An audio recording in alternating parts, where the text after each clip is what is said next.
For the next couple of weeks, we will be examining the coming and the fighting of the Great Peloponnesian War.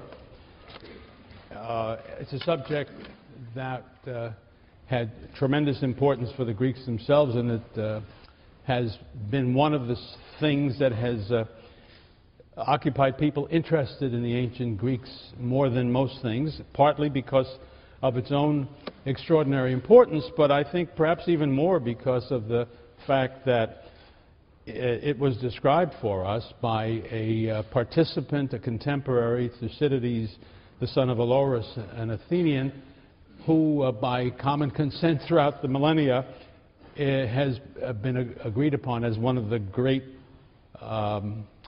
historians ever, sort of the second one that we know of in all of history, but also one who is much esteemed. I would argue that right now he's probably esteemed more than he has ever been throughout the history of the world, because he's had such a great influence on thinking in the West and then in the world as well, around the world as well.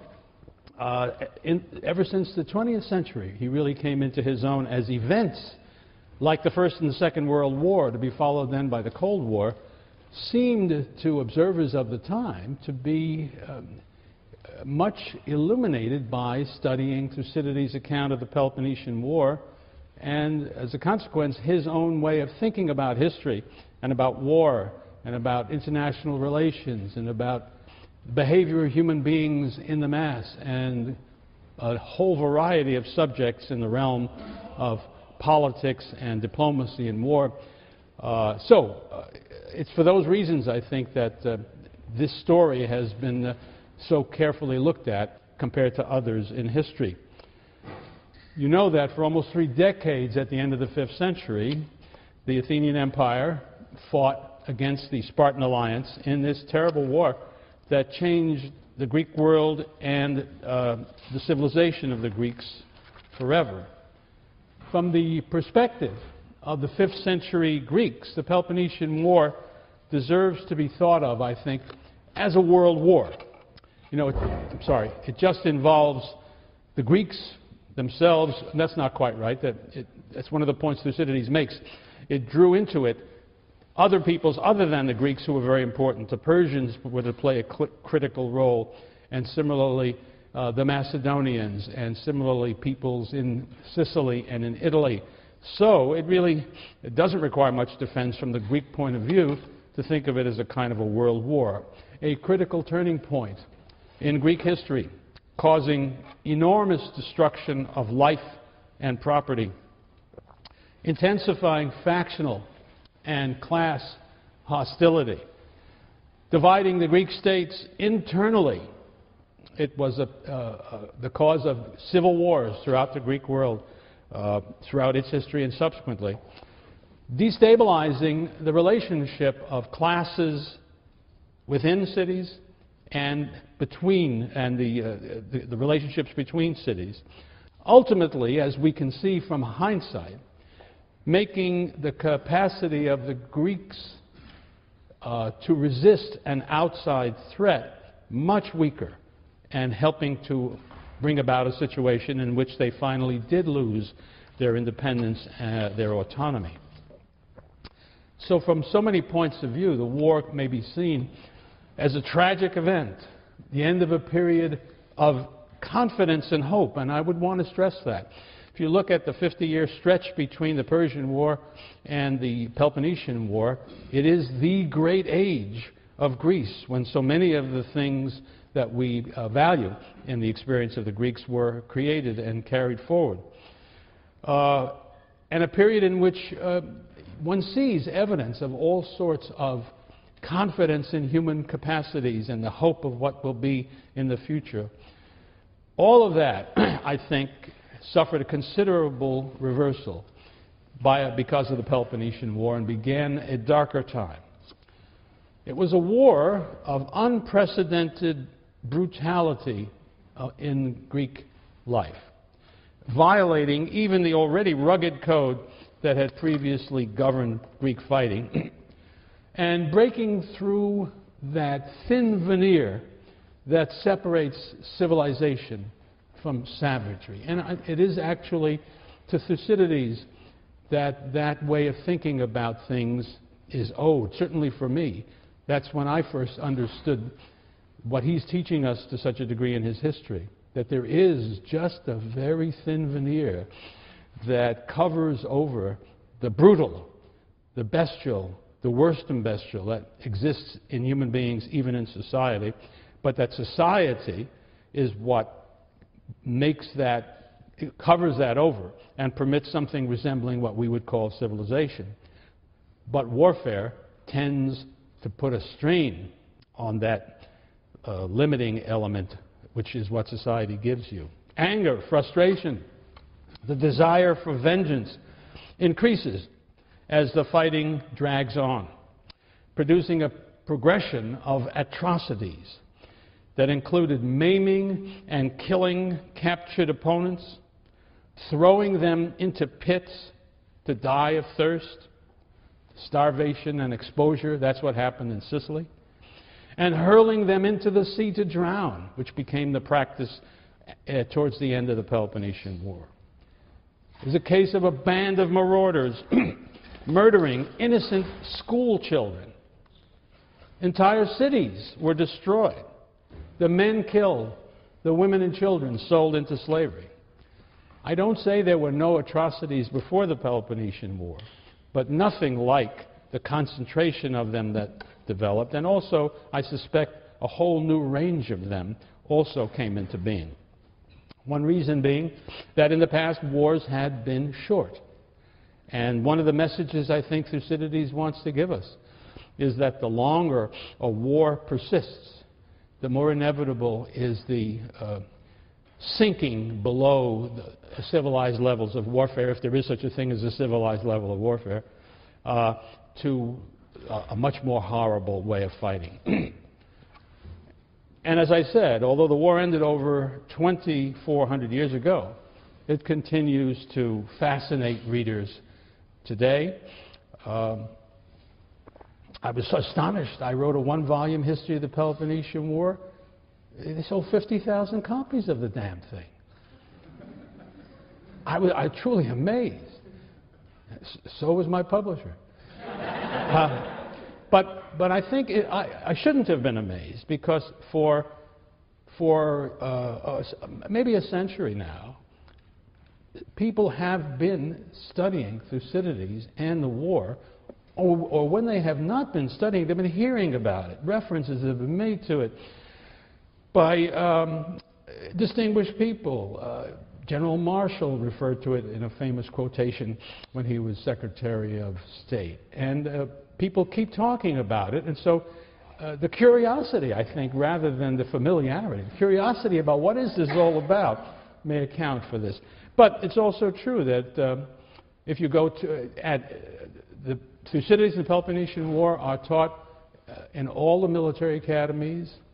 They are taught in all, just about, I've never heard one that didn't, in all programs of international relations, anywhere. That's one of the first books, along with the Chinese sage of warfare, Sun Tzu. Both of those seem to be typically read everywhere, and so on. And I don't think that this is just an affectation, and look at us, we read classical stuff. I don't think that's what it's about. I think it is based on a conviction, and it's supported by arguments by scholars, not classicists, that there is some continuing meaning, some continuing value, something we can learn about all of these important topics by reading Thucydides. So I want to just comfort you for the burden I've laid on you in giving you that book and all of this stuff to read. You're not wasting your time. That's what I'm trying to tell you. I'd like to turn first to the question of the origins of the war, the causes of the war, the outbreak of the war, however you want to look at that phenomenon, because Thucydides is very interested in that subject and writes about it with a sophistication that, in my opinion, has not been superseded and rarely matched in the years since that point. Thucydides' whole first book, really, is about that subject. How and why did that war come about. And that's a subject I just think is immensely interesting and important, because we should face the fact that the history of civilized mankind is almost the history of warfare. There's nothing more typical of human societies than that they are organized to fight wars and do so. So, and I think by the 20th, 21st century, we ought to have come to the conclusion this is a bad thing. Wars, certainly now, whatever positive functions they might have had in the past, and they have been sometimes glorified for various reasons, the price of them is just far too high for us to think that's fine, let's keep doing that. So the problem, why do wars happen and how can they be avoided, strikes me as important a question as there is. And Thucydides, I think, gives us some food to chew on as we think about that. Well, he examined the situation in the first book and concluded with what he calls the truest cause, the truest explanation. Although, I'll quote him now, the truest explanation, although it has been the least often advanced, I believe to have been the growth of the Athenians to greatness, which brought fear to the Lacedaemonians and forced them to war. Scholars differ a bit on what that really means, but I side with what I think of the majority of the scholars on this point, which is to say, he is really saying that this war became inevitable at a certain point when the Athenian Empire, that's the greatness of Athens, reached such a point as to alarm the Spartans enough to do what they did, which was to start a war to check the growth of that Athenian power. Everything I've said is open to criticism and disagreement, and just naturally great big arguments about these things. But I'm giving you my view, which is not original or unique. Now, I think it's important to realize that Thucydides does not think that sort of an obvious explanation can be found by examining the circumstances that took place when the war broke out in 431 BC. And the proof of that is not merely that he speaks about the truest explanation, which means he's rejecting less true ones, which do focus on the events themselves, what we might call the precipitating causes of the war. He begins his account explaining how the war came back to the end of the Persian Wars. And the events that are important from his point of view are the forming of the Delian League, which emerges as the Athenian Empire. That's one critical thing he goes back to. And the other critical thing he goes back to is the distrust that emerged swiftly between Athens and Sparta, which turned into a major division in the Greek world and produced ultimately the suspicion. Obviously is something that makes it easier to bring about fear.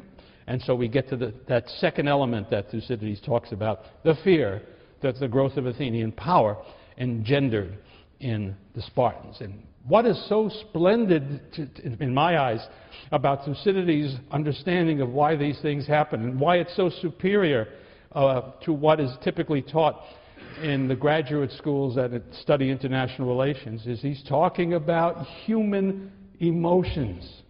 He's talking about feelings. He's not talking about structures that you need to be a professor in order to understand.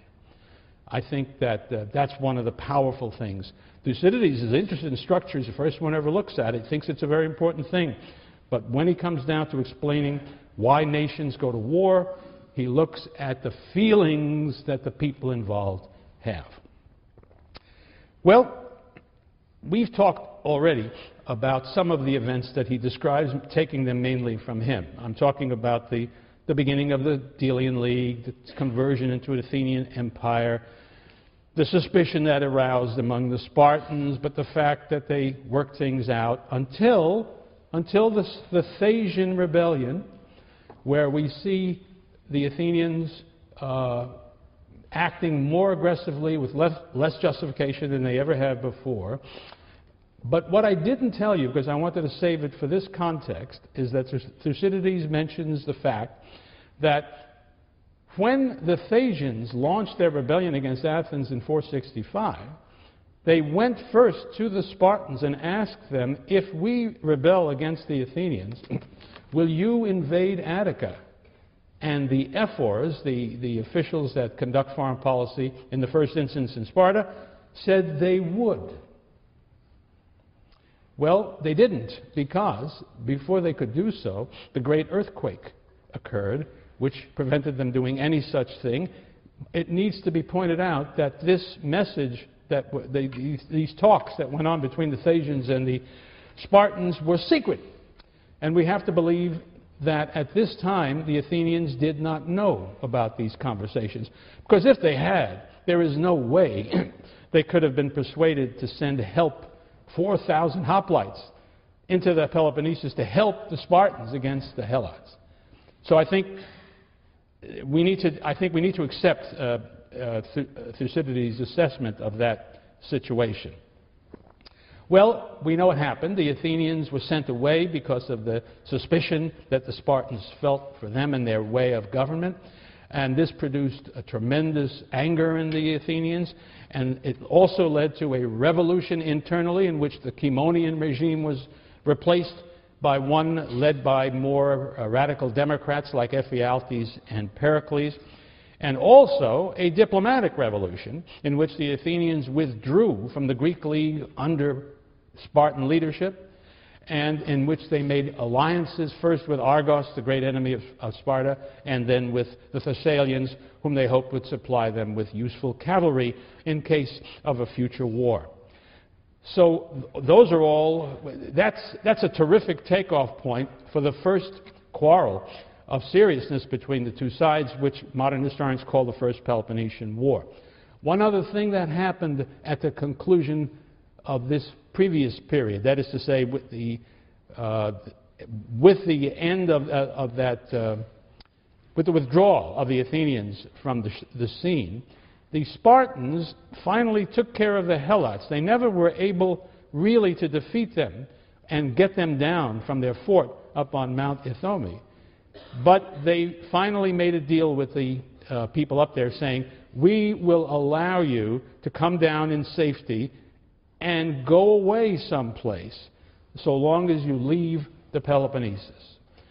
They undoubtedly expected that the Helots would then be scattered, one here, one there, one other place. Where else would they go? That's what would have happened had it not been that the Athenians, who had lately acquired, we know not how, control of a town on the north shore of the Corinthian Gulf called Naupactus.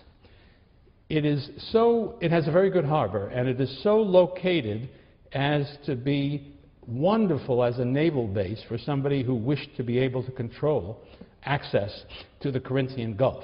The Athenians took it and then turned it over to the Helots who had fled the Peloponnesus. That was not what the Spartans had in mind, although there was nothing in the deal that prevented this from being done. But it means the Athenians had done another bit of harm to the Spartans, putting their bitter enemies in a position to cause trouble to them and to their allies on the Corinthian Gulf. So all of that suggests that on the next day, so to speak, after all of these changes had taken place, the world was very different, and the prospects, I would have thought, for peace between Sparta and her allies and Athens and her allies had been badly reduced. There's no longer an association between the two.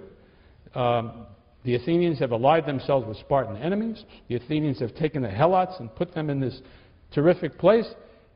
This is not a recipe for good relations in the future, and it would only, this is where the cliche seems to me to be useful. People talk about a powder keg, which only needs a spark to set it off into a great explosion.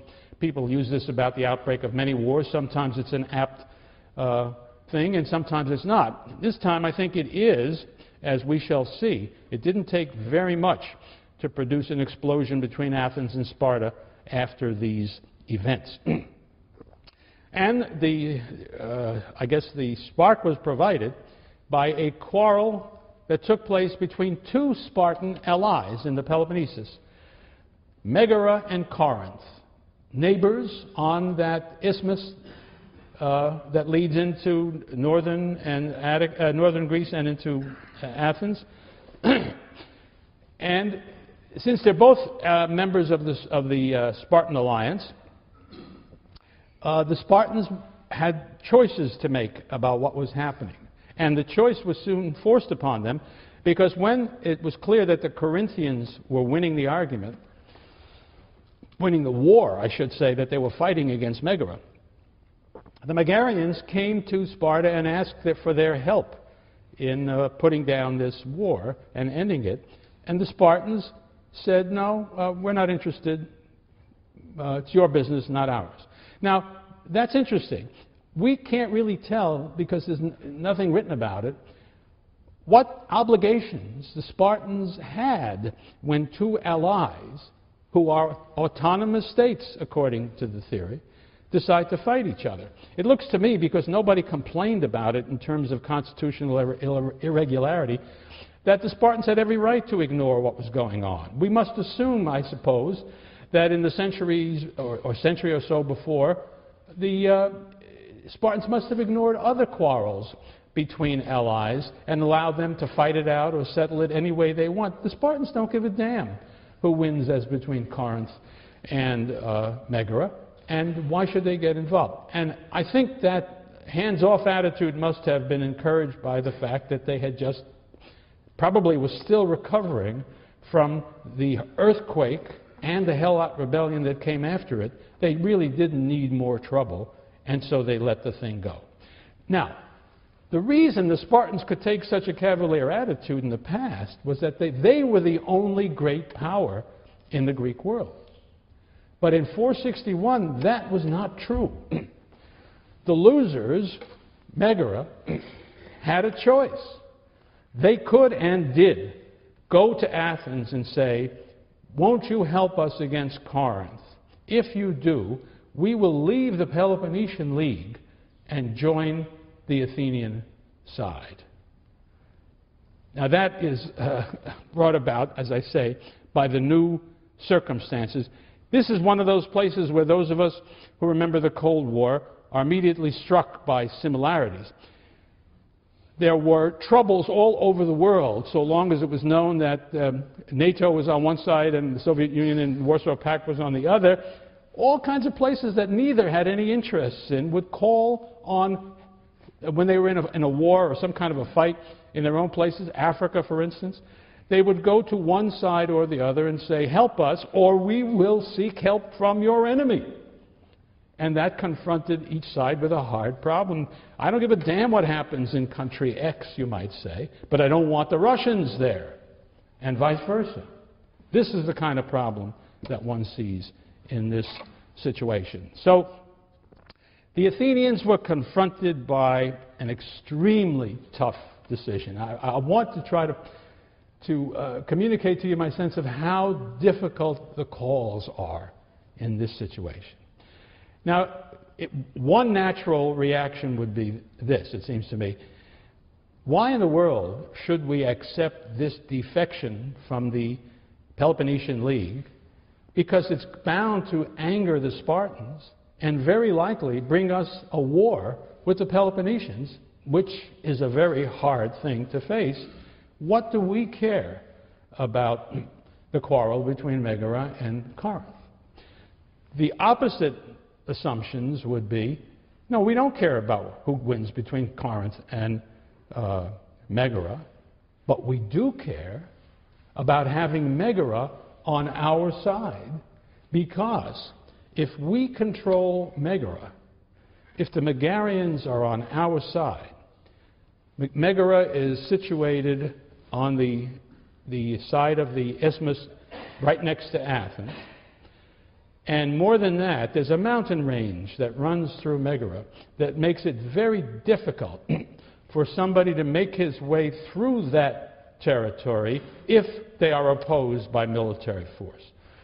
In short, with the help of the Megarians, the Athenians could cut off access to Athens and probably, for the most part, to central Greece, to the Spartans. Let me put it more sharply. The Athenians could feel invulnerable to a Spartan attack if they could control Megara. Now, they would have to know that if they took this offer, it might bring a war with Sparta. But there would have been plenty of Athenians who would have thought that is going to happen anyway. The only question before us is, do we want to have a war with Sparta on these wonderfully positive conditions, or do we want to fight it in the old way, in which we have no way to stop the Spartans from marching into our territory and destroying our fields, and in fact defeating us, because the Athenians as yet had not built walls connecting Athens with the port of Piraeus, so that the Spartans could cut the Athenians off from their port just by invading their territory. And as we know, the Athenians do not produce enough food to feed themselves. So these would be the thoughts that were going through the minds of the Athenians. And notice the critical element in your decision, it seems to me, is your prediction about what is likely in the future. If you think there really is not a danger of a war with Sparta, why bring it on? But if you think there is a real danger of a war with Sparta, why leave yourself vulnerable to the Spartans? Whichever call you make, there are dangers and uncertainties at the other end, in which I simply say, welcome to the real world. It's almost always that way. And it's a beautiful lesson in how real those hard decisions are. Well, the Athenian decision was to take Megara into the Athenian alliance and to take the dangers that went with that. And to make their task easier, they built long walls connecting the city of Megara with the port of Nisaea on the Gulf, the Saronic Gulf, which is where Athens is located as well, and also to gain control of the town of Pegae, which is on the, I guess I'd say, the northern side of the isthmus, and to fortify and put forces between there. In other words, to build a barrier to Spartan capacity to move into Attica. That was the great gain that they made of it. One of the great prices they paid, Thucydides says this in his own voice, this, he says, was the beginning of Corinthian hatred for Athens. It is a fact, if you look at Corinthian and Athenian relations in the past, we don't know a lot about them, but what we know suggests that they were not unfriendly. They did okay, no problems really between them, but from now on, you're going to have tremendous trouble with Corinth. And this, as you know from reading your Thucydides and your textbook, Corinth will play a critical role in 431 in bringing on the Peloponnesian War that is the Great War. So that was one of the prices the Athenians paid for this decision. Now, if you apply Thucydides' judgment to the Great Peloponnesian War, and you to forget that, apply it to this situation, it seems to me to ring very, very true. He said, you remember, that the growing power of the Athenians caused fear among the Spartans and led them and forced them to war. Well, there's no question that the Athenian power has grown. These alliances that they have just made and this new geopolitical advantage they have gained through their alliance with Megara suddenly make Athens much more formidable, and there's no question that the Spartans become fearful about that, and ultimately, as we shall see, fearful enough to join in a war against the Athenians. So I agree with Thucydides if you're talking about the First Peloponnesian War, but that's not what he's talking about. When we get the one great question that I would like to confront when we get to the big war is, does it work? Does his evaluation of work for the big war? I should warn you at once that most scholars throughout the years have accepted Thucydides' explanation and interpretation of the Great Peloponnesian War, and I don't. So be careful. He was there. He knows much more about it than I do, and he's much smarter than I am. So if I say he's wrong, I better have a good case. That's all I can say. Well, we need not say very much about the war in detail. Essentially, the Athenians took the initiative, and in a general way, when they fought battles at sea, they won. When they fought battles on land, they didn't. No great battles were fought for a couple of years. The fighting took place in and around the eastern Peloponnesus, for the most part, and nothing decisive happened. Then we get down towards the year 457. I keep warning you that the dates here are uncertain, but these are sort of consensus dates, although we don't have certainty. The Athenians received an invitation from a ruler in Egypt who wanted to launch a rebellion against the Persian Empire. And he invited the Athenians to send a force to help him. The Athenians agreed to do it. And according to Thucydides, they sent a fleet of 200 ships for the purpose. That's an enormous fleet up to this point. The Athenians by now have a fleet that's bigger than that, and they can afford to do it. But I want you to understand this is a major undertaking. Now, why did they do it? They do it because the opportunities in Egypt are tremendous. Egypt is the greatest grain grower in the Mediterranean area, and we know the Athenians are always interested in sources of grain. But Egypt is fantastically wealthy because of its great fertility. And so the Athenians, if they can gain a share of that wealth, will, of course, profit from that.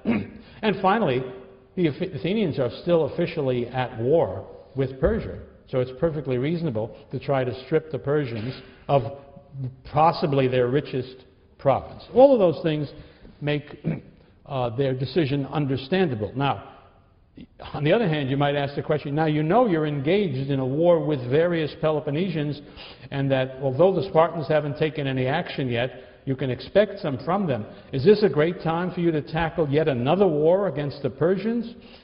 Well, they thought so. And I think it's evidence of the tremendous confidence that the Athenians had acquired by this time. And as we shall see, it was overconfidence. Of course, this whole story fits beautifully into Greek feelings, Greek ideas, Greek religion and mythology. This will be a beautiful example. If Herodotus were writing the history instead of the very, very, I want to say atheistic Thucydides, I'm not sure he was an atheist, but he was certainly very, very skeptical. Herodotus would have been talking about hubris all over the place, because that's the kind of situation that we have. But let's forget about that Athenian force in Egypt for the time being. And let's look at what the situation is in the year 457. We have a wonderful piece of evidence, rare piece of evidence, actually an inscription from that year, which is a part of a dedication, a funeral dedication from a single Athenian tribe, in which they list the war dead from their tribe by where they fought and died. And they're proud of this. I mean, of course, they're proud of the heroism of their men, but they're proud, I think, also about the range of places that they're fighting, unheard of, unexampled in all of Greek history. Egypt, Phoenicia, Haliaeus, which is a town in the northeastern Peloponnesus, Aegina, the great island that sits in the Saronic Gulf opposite Athens, Aegina being a great traditional enemy of Athens. and Megara, of course, as you know. So here they are fighting battles in all of these places at the same time. It's a kind of a ape man pounding on his chest to show how great he was. A piece of arrogance, you might say, calling for vengeance by the gods. But no vengeance came right away. Instead, another victory. Aegina, the island of Aegina, was taken by the Athenians. Aegina had been a great naval power, so here was a naval power taken away from the enemy and added to the Athenian side. They now have, without question, although they've had it really before, command of the seas. Nobody can withstand them at sea. And they now have complete security from their northwestern frontier because of the Megarian alliance. And that's not all that happened. Finally, moved, I would guess, in part by seeing all of this happening and worrying desperately about the growing power of Athens, Sparta took action. I think they were moved specifically, the critical element, that was an opportunity presented to them by a small region in central Greece called Doris, D-O-R-I-S. It's the root of the word Dorian. This is theoretically the ancestral home of all Dorians. So they obviously had friendly relations with the Spartans. The Dorians were having trouble with some of their neighbors, one of the standard quarrels between neighbors in the Greek city-state world, and they asked the Spartans to send a force up to help them. I'm not sure that the Spartans would have done so in the normal course of events, because it does mean that they have to get up to central Greece. Now, when you think about that, given what the Athenians have done in Megara, they can't do it the usual way by walking. The only way they can get up there is by getting on boats and sailing across the Corinthian Gulf. But if the Athenians or those Helots who are occupying Naupactus are aware of that, they could very well be taken at sea and have their army destroyed as that fleet is sunk. They have to sneak across if they're going to go that way. I want you to understand how unlikely is that undertaking in a normal situation. But what I think makes it not so normal is something that Diodorus of Sicily tells us that Thucydides doesn't mention, which is, at that moment, the Thebans, the leading city of Boeotia, which had ambitions of its own, always wanting to gain complete control of Boeotia and always having some Boeotian cities hold out against them, they saw the opportunity to get the Spartans to help them out. And so they told the Spartans that if they would come and assist them in gaining control of Boeotia, the Boeotians would join them in an attack on Athens.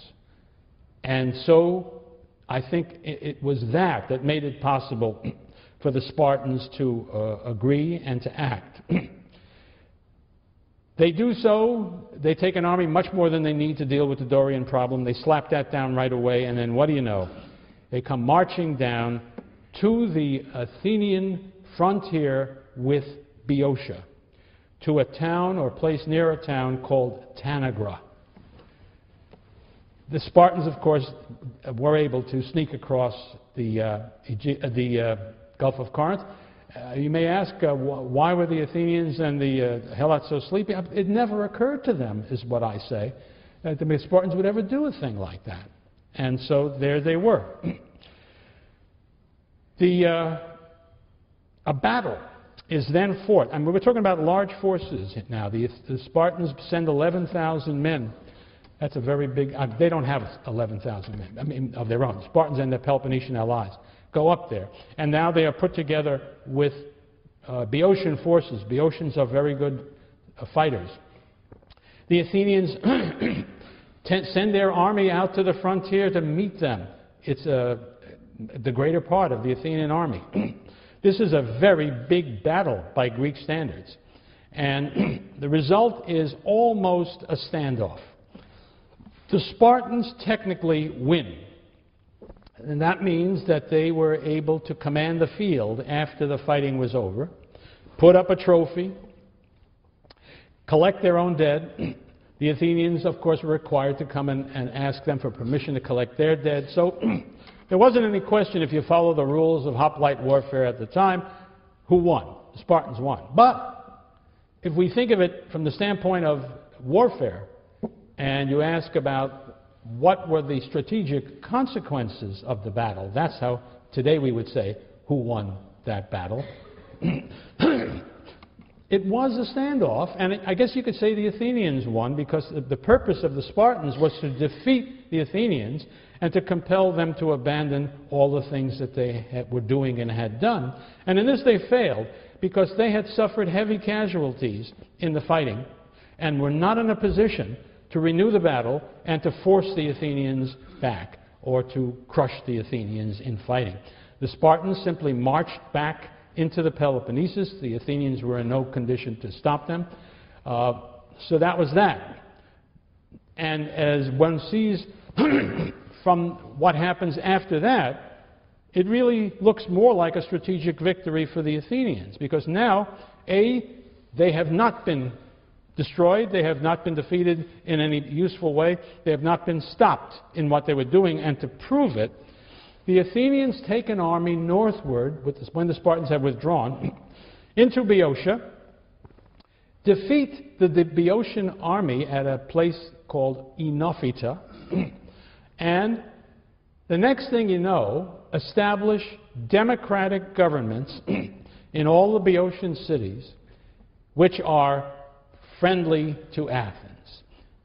I put it that way, but again, a Cold War analogy strikes me as helpful here. In the same way as wherever the Soviet army was victorious, whatever land they occupied, there was a communist government set up whose function was to be a tool of the Soviet Union. I don't claim that that's exactly what it was in the 5th century. It's a much more simple and less sophisticated world. But the general idea is the same. The guys who run those towns, they are partisans of Athens. Athens, in other words, is the dominant force in Boeotia. Now step back a moment, stand up there on the Acropolis in Athens and look around, and you will see a situation that is so splendid. It's the kind of a thing almost any nation would want as its ideal situation. If you look to the north, you're safe. There can be no invasion through Boeotia for the reasons I've just said. If you look to the northwest, Megara, an ally of yours, your forces are in there in part, but you have that area blocked off. There is no way, and of course now that you know that the Spartans can take boats across the Corinthian Gulf, you'll see to it that that never happens again. The Spartans and their allies are bottled up in the Peloponnesus. The sea is controlled completely by you. I have also neglected to mention that the Athenians have just now concluded the building of long walls connecting Athens with Piraeus. So even if somehow, hard to imagine as it is, the Spartans got into Attica, the Athenians need not fight them and need not give way to them, because nobody knows how to take walled cities very well anymore, and the Spartans never learned how to do it.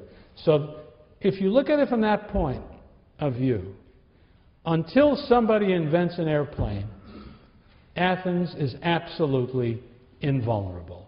And they still have a 2,400 year leeway, 2,000 years before anybody invents an airplane. So this is an amazing moment where you could readily think, we are invulnerable, we are safe, we can do what we like with impunity.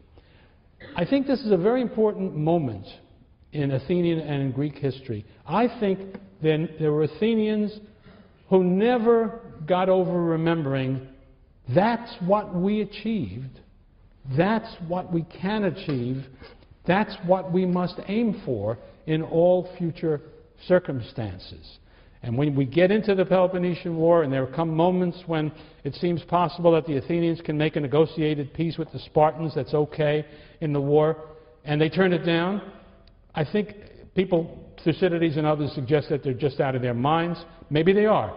but they have something they can focus on, a memory of how it once was and how it might be again. Well, the gods are not going to put up with this. You and I know that. The Athenians suffer a terrible reverse that begins to undermine their situation. In Egypt, there is a terrible disaster. They lose. The Persians defeat them. There's a great argument about how many ships they lose, but whatever it is, they lose a lot. They lose a strategically significant number. The disaster is so great as to cause a whole rash of rebellions in the Delian League or the Athenian Empire, whatever you want to call it. And the Athenians will be occupied with trying to put down these rebellions for some time. The situation, by the way, the probable date of this defeat is probably around 455, because it's in the following year, and this date is a good date, 454-3, that the Athenians decide to move the treasury of the League from Delos to Athens, up on the Acropolis in the back room of the Parthenon, which they will be building very shortly. Another important point about that is, up to now, all money put into the League treasury was being used for supporting the Navy, and ostensibly for League purposes, usually for League purposes. But as we know, the Athenians could also use it for their own purposes, as they did at Thasos. But still, only for ships and men. Now, the Athenians institute a new policy. And I think, whatever you think about anything before this, when the Athenians do what I'm about to describe, they surely have made this an empire, no longer anything like a voluntary confederacy. Because they take 1/60th of what is put into the treasury every year as a donation to Athena, which is another way of saying to Athens. They are now collecting a profit, a tax, from the League members, which they, as we shall see, there will be an argument about how this money is to be used. They will argue, it's our money, we can use it any way we want to. So that's two things going in two different directions. On the one hand, all the trouble that they have in the League. It leads them, however, to change the character of the League in a very significant way. Well, things are so difficult, the problem of fighting the Spartans now is so serious, that the Athenians recall Cimon because they would like to make peace with the Spartans, and they know Cimon is just the man to do it, as no one else can. And so he comes back. Oh, I should back up a second. There was some talk about Cimon coming back earlier, but he certainly comes back in 451 because his 10 years of ostracism are over, and it's now that he negotiates a 5-year truce with the Spartans, with the understanding that the purpose of the truce is to allow negotiation to go forward to bring about a long-term peace agreement between the two. Cimon achieves that, and to show you how ostracism can work, he is immediately elected general. It's as though he had never gone away. And being Cimon, he immediately turns to an activity that's a continuation of what he did before he left. Namely, let's go fight Persians. And so he takes a fleet and sails to Cyprus, which is part of which is in Persian hands, fights a battle against the Persians, defeats the Persians, but has the bad fortune to be killed. And so Cimon is now removed from the scene in Athens. I think this is a significant thing because it means that the only individual politician who had the kind of support, the kind of charisma, the kind of backing that could challenge the new important leader in Athens, Pericles, is gone. And this helps explain why Pericles, still at a relatively young age, is able to become a person of unprecedented influence and power in the Athenian state. It's not that he takes to himself new constitutional powers or gets military guards or anything. Nothing changes except that he can count on persuading the assembly to do what he wants almost all the time. And there's nobody out there for the moment who looks like he can challenge him. We shall see that shortly that he will meet an important challenge, but we'll come back to that later on. But let's go on with the story of the war. In 449, 2 years after the truce was negotiated, we find Sparta attacking the city of Phocis, the polis of Phocis, again, up in central Greece. They must have, again, we don't know how it was that they found their way up there, but they did find their way up there. And they took back control of the Delphic oracle from the neighboring Phocians, who had, over the years, they had frequently tried to gain control of the Delphic oracle from the priests. And it was on behalf of those priests that the Spartans fought. They defeated the Phocians and went home. 2 years later, in 447, the Athenians send an army up there. The Athenians are allied to Phocis, and they once again take back the Delphic oracle and give it over to the Phocians.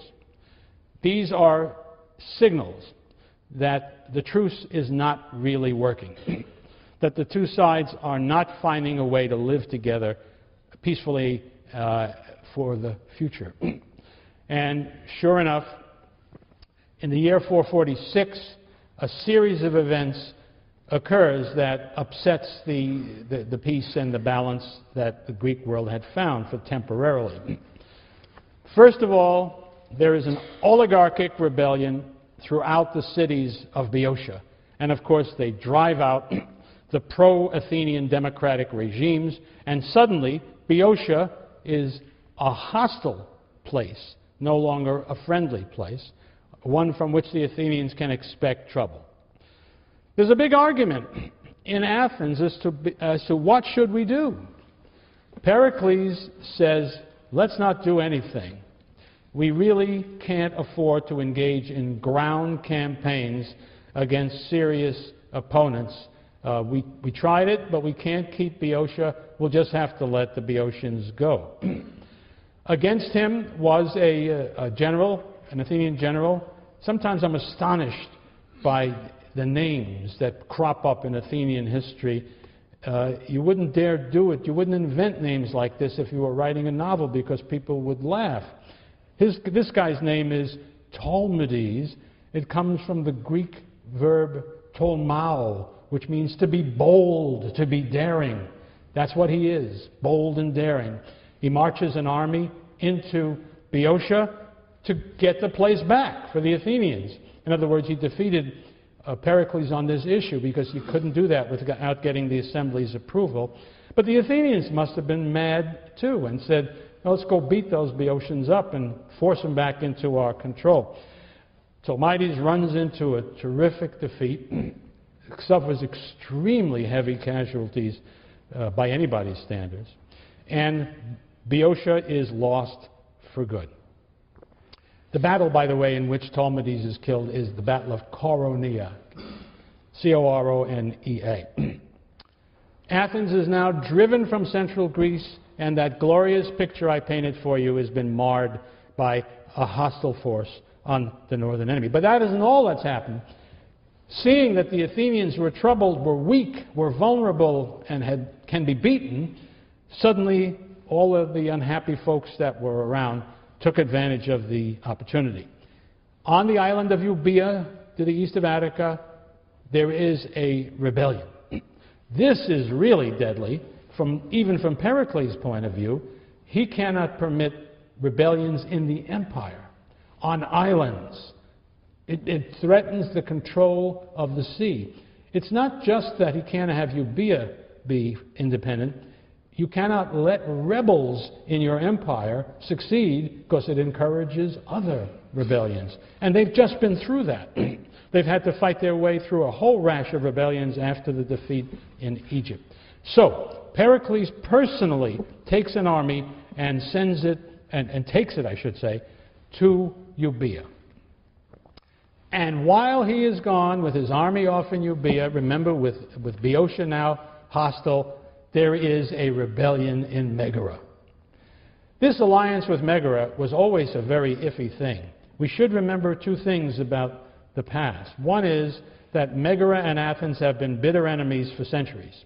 So the alliance was an unnatural one, the product of momentary agreement. But there would certainly have always been lots of Megarians who were against it. And so seeing an opportunity, these guys would have moved. And the other thing is that the Athenians were, of course, being distracted, and their forces were sent off someplace else. So now Pericles realizes how dangerous this is, because if Megara succeeds in the rebellion, which it does, now they have no protection from a Spartan invasion, which they need to expect. And that is indeed what happens. Pericles, having put down the Euboean rebellion adequately, races back to Athens to meet the Peloponnesian army when it invades. And then we have this extraordinary event in the plains to the north of Attica. Spartans invade. Pericles leads the Athenian army out to meet them. This is the scenario for an Athenian defeat, because the numbers of the Peloponnesians are likely to be greater, and their reputation as a superior fighting force has some merit. We've seen that it's not going to be a walkover. We've seen that the Athenians are capable of putting up one hell of a fight, but they can expect not to win, is the way I see it. So they are facing each other. The battle is about to happen when all of a sudden a delegation comes out from the Spartan army. Pericles goes out to meet them. They have a little conversation. They all go back to their armies. The Spartans, led by their king Pleistoanax, who was the guy who was conferring with Pericles, and march their army back home to Sparta. They declare that they have agreed upon a 4-month truce for the purpose of negotiating a permanent peace. What in the world is going on here? Well, the Spartans receive the news in a complicated way. The first reaction is fury against Pleistoanax. Why didn't you clobber those Athenians when you had them finally sticking their heads out there for a battle? And they finally take action against him and against his advisor, a certain Clearidas, and send them off to exile. So angry are they at this lost opportunity. But after all, if that's all there was to it, there was nothing to stop them from marching into Attica again and either fighting against the Athenians or at least doing terrible harm to the farms and the houses of the Athenians out in the country, which at the very least would make the Athenians unhappy and might force them to come out and fight. Why didn't they do that? But they didn't. And I think that's evidenced, well, it's evidence of two things. There was a very special opportunity that Pleistoanax had lost, namely everything was falling apart on all fronts in Athens at the moment when the battle was available. On the other hand, they've been put down. Euboea is quiet, and the Athenians have adjusted to everything else. Still, what I said in the first place is still true. They could come in and force that fight if they wanted. Why didn't they? I think the answer is because Pericles had convinced Pleistoanax of something that was essentially true, and that the Spartans, when they had time to cool down, could see that there was some reason for doing this. And it was this, that what happens if we fight? Look, we only fought each other a little while ago, and what happened then? Well, you beat us, but you didn't clobber us. You took a lot of casualties, and you weren't able to exploit it. That is even truer today than it was then, because if you defeat us, what do? We'll run back to our walls, we'll go through our gates, and you won't be able to lay a pinky on us. And we don't have to fight you if we don't want to, because we own the fleet that dominates the sea. We have the money from our allies that pays for the fleet.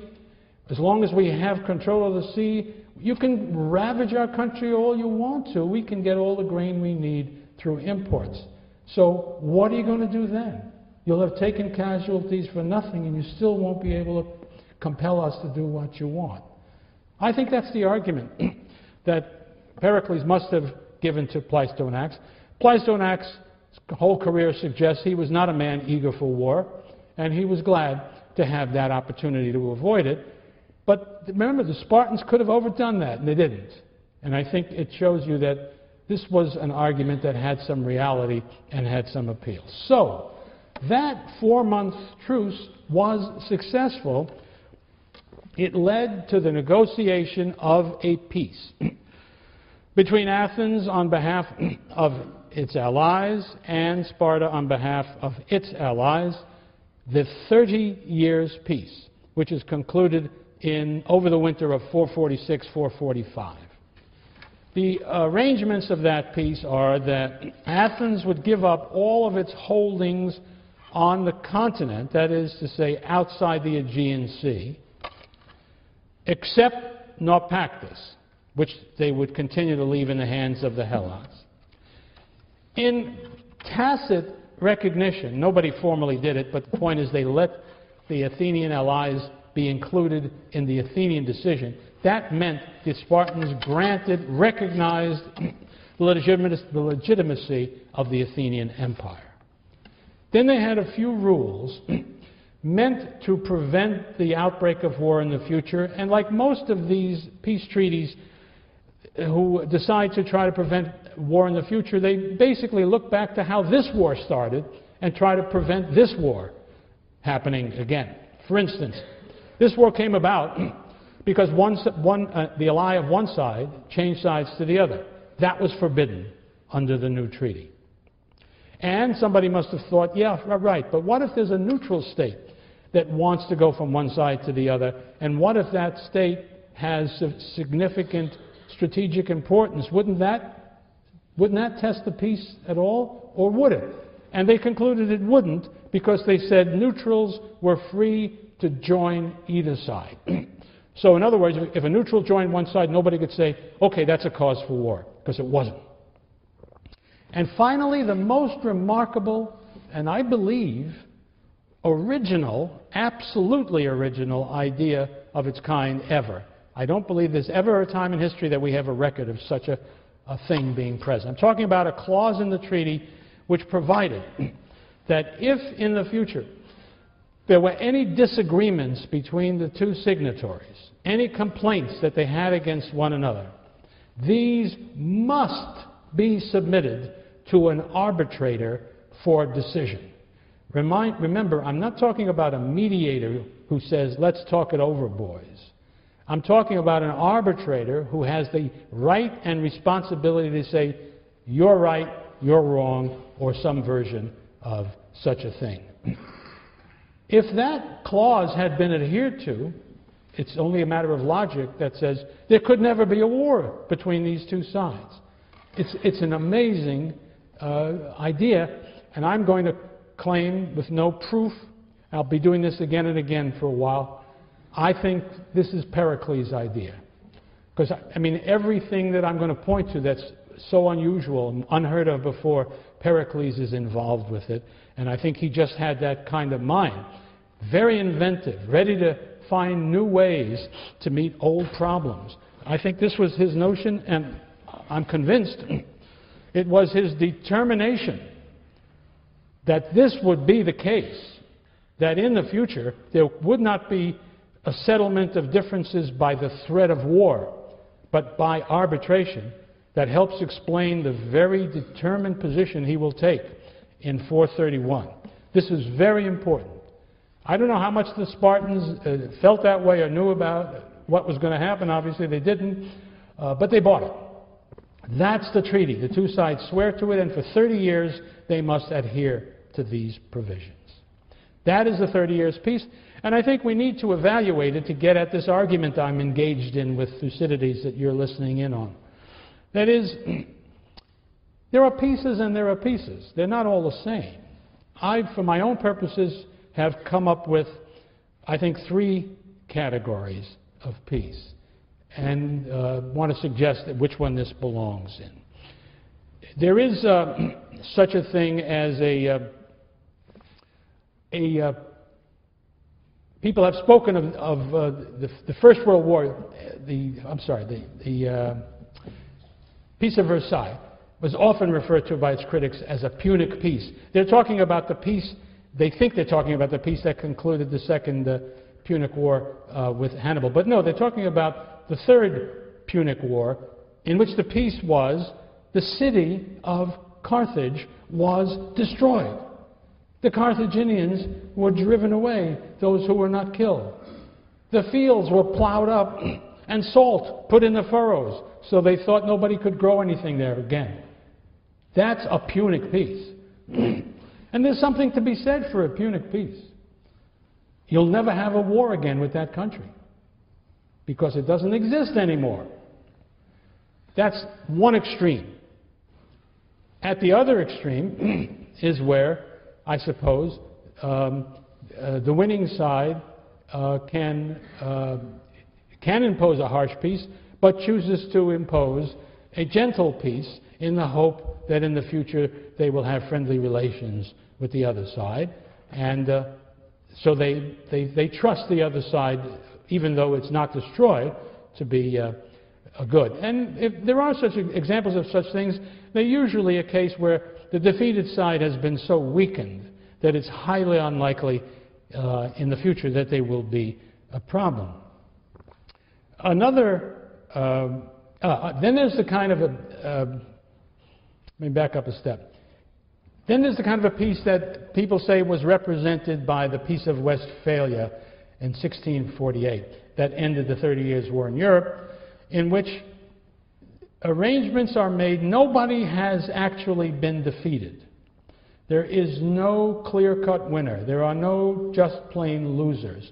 Everybody has fought so long and the cost has been so great that they decided we can't hold out for victory. We've got to cut the best deal we can. And such a peace it depends, you know, it may work, it may not. It depends upon circumstances in the future that are very hard to predict. And then we come to what I think is probably the worst kind of peace. One example of it is the peace that the Prussians imposed upon the French in 1870 after the Franco-Prussian War, in which the big issue was they took Alsace-Lorraine from the French and annexed it to Germany. But at the same time, they did not so harm France that France could never again be a menace. But they could be sure that for the foreseeable future, and who knows, maybe forever, the French would be angry and dissatisfied and determined to recover Alsace-Lorraine, even if it meant war. And that was true to a degree, although that we need to be aware that the best evidence we have is that by 1914, the French actually had pretty well given up on Alsace-Lorraine, although people kept talking as though that's why the French went to war. Well, it wasn't true. But also, of course, there were Frenchmen who did believe that way, but on balance, it probably wasn't so. I suppose the best example of that unsatisfactory peace, though, is the peace that ended the First World War, the Peace of Versailles, where the Germans were treated very harshly in their own opinion, although much harsher solutions were available that were rejected. But also, they lost a lot of territory and had a lot of restrictions put upon them. But also, there was no permanent harm that guaranteed that Germany would not be able, when it recovered from the war, to reverse that decision. That is the same kind of thing. Terrible situation in which the defeated power is totally dissatisfied with the peace and is in a condition down the road to be strong enough to break it. Now, where does the 30 years peace fit in here? The closest analogy, in my opinion, is Westphalia. I think that the two sides had both found this a very unpleasant, uncomfortable war, producing dangers and risks that neither had ever anticipated, and that the forces who were in control at the time that the peace was made felt it just wasn't worth having a fight to the finish for the gains that could be made. And so this is the key thing. If that is true, then peace was possible. Then the Peloponnesian War that follows is not inevitable.